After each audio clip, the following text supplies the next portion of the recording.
Salut, Pecciotti, j'espère que vous allez bien. Quand je vous ai présenté le PIC-OS, beaucoup de monde m'a posé la même question. Pika, pourquoi dans ton OS tu n'as pas activé l'isolation du noyau? Eh bien, simplement pour vous donner la liberté de l'activer et ne pas l'imposer, car cette fonctionnalité malheureusement a un impact sur les performances du PC. Et dans cette vidéo, je vous montre de combien. Le sponsor d'aujourd'hui est kissfan.com, un site où vous pouvez acheter des clés OEM, Office et Windows 100% officielles et pas cher. Vous pouvez utiliser le code SA62 pour avoir 62% de réduction sur les clés Office et SA50 pour 50% sur les clés Windows. D'ailleurs, je vous rappelle qu'une clé Windows 10 Pro est utilisable pour activer aussi Windows 11 Pro ou PIC-OS. Une fois choisi la clé qui vous intéresse, vous cliquez sur Buy Now, puis vous ajoutez la clé au panier. Vous cliquez sur panier et rappelez-vous bien de rentrer le code SA50 pour avoir une réduction de 50%. Vérifiez que le code était bien appliqué, puis vous procédez au paiement et après vous allez recevoir la clé que vous avez choisie.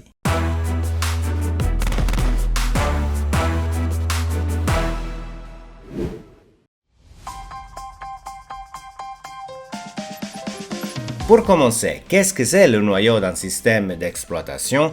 Alors, le noyau au kernel, c'est l'élément plus important d'un OS, vu qu'il assure que tout fonctionne correctement. Il gère les ressources, la communication entre les programmes, la sécurité de l'OS et l'accès au matériel. Le noyau distribue les ressources de l'ordinateur, comme la mémoire et le temps de processeur, aux différents programmes pour qu'ils puissent fonctionner sans se marcher sur les pieds. De plus, il fait en sorte que les différents programmes puissent se parler et partager des informations de manière efficace. En outre, il protège l'ordinateur contre les virus et les logiciels malveillants en contrôlant quels programmes peuvent faire quoi et il permet au programme de parler au matériel, au processeur, la carte graphique, etc.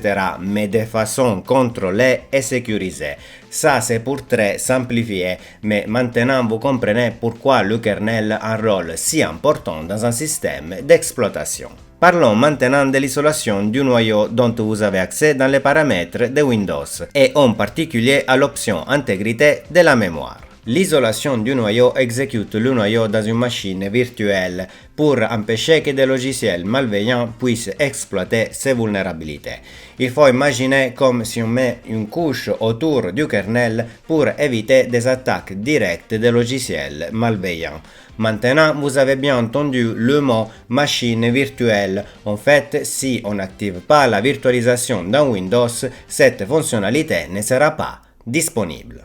Vous pouvez vérifier si la virtualisation est activée dans Windows dans l'onglet Performance du gestionnaire des tâches et si ce n'est pas le cas, vous pouvez l'activer dans le BIOS. Pour faire cela, vous devez chercher et activer le mode SVM si vous avez un processeur AMD ou l'Intel Virtualization Technology ou VTX si vous avez un processeur Intel. Une fois activée la virtualisation, l'isolation du noyau sera disponible, ainsi que la possibilité d'activer l'intégrité de la mémoire. Mais est-ce qu'il faut activer cette option et surtout, qu'est-ce que c'est? L'intégrité de la mémoire vérifie l'intégrité du code du kernel dans un environnement virtuel. Après cette phrase, je pense que très peu de personnes ont compris de quoi je parle, et c'est normal vu que c'est un sujet vraiment très complexe. Mais imaginez qu'un logiciel malveillant a réussi à effectivement compromettre le kernel ou le noyau et a un accès direct à la mémoire, par exemple pour désactiver Windows Defender ou un autre antivirus. Maintenant, on peut dire adieu au système d'exploitation vu que sans l'antivirus, il peut faire tout et n'importe quoi. Mais si l'intégrité de la mémoire est activée, cette fonctionnalité vérifie la signature du code exécuté. En gros, elle est capable de détecter si un logiciel malveillant est en train d'exécuter dans la mémoire et si c'est le cas, on empêche tout de suite l'exécution. Donc, sera par exemple impossible pour ce logiciel de désactiver Windows Defender. Voilà pourquoi, de base, je vous conseille absolument d'activer ce paramètre dans votre système. Mais il y a un problème car le contrôle de l'intégrité de la mémoire a effectivement un impact sur les performances du processeur. De combien? Regardez les benchmarks. Pour les réaliser, j'ai utilisé mes deux configs de bench pour tester le paramètre soit avec un processeur AMD, soit avec un processeur Intel. Pour complétude, vous voyez afficher les composants pour chaque config.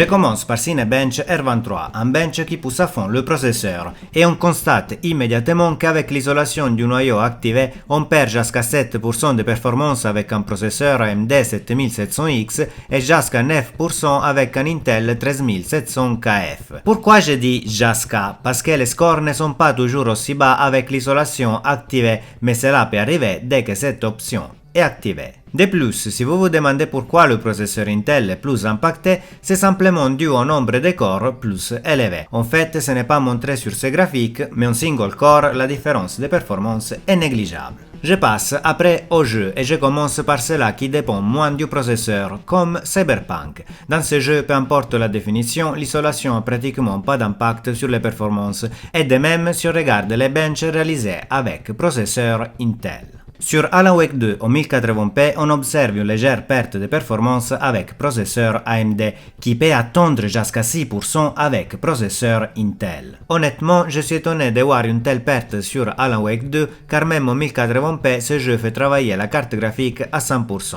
Ce n'est d'ailleurs pas un hasard que dès qu'on augmente la définition à 1440p, l'écart de performance disparaît. Spider-Man, c'est un jeu qui de base fait travailler le processeur et en fait on observe une perte de performance qui peut attendre 6% en 1080p et 4% en 1440p, peu importe si on utilise un processeur AMD ou Intel.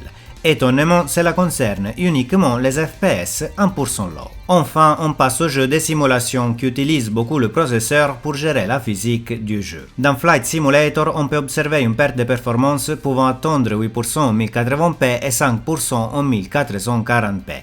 C'est énorme et malheureusement dans ces cas, garder l'isolation activée n'est vraiment pas conseillé, surtout si vous avez du matériel moins puissant. Ah, et si vous vous demandez pourquoi les performances sont très similaires entre 1080p et 1440p, la réponse est le bottleneck CPU. En 1080p, les performances de la 7800 XT sont limitées par le processeur. Si on passe au CPU Intel, la situation est pratiquement la même, sauf que la perte peut attendre jusqu'à 9%. Sur Assetto Corsa, on voit une situation similaire à Flight Simulator, avec une perte qui peut arriver jusqu'à 9% en 1080p et jusqu'à 6% en 1440p, peu importe si on utilise un processeur AMD ou Intel. Les jeux de simulation, comme vous avez bien compris, sont très impactés par ce paramètre. Pour terminer, voici les moyennes sur les 5 jeux testés. Elles représentent une situation globale pour un gamer jouant à tout type de jeux, mais ne couvrent absolument pas le cas de ceux qui jouent à des jeux plus dépendants du CPU. En tout cas, il est clair que l'isolation du noyau a un impact important en 1080p, pouvant atteindre 5%, et elle est beaucoup moins significative en 1440p, avec une perte pouvant atteindre 3%. La situation est similaire avec les processeurs Intel où l'on observe juste une légère augmentation de la perte de performance.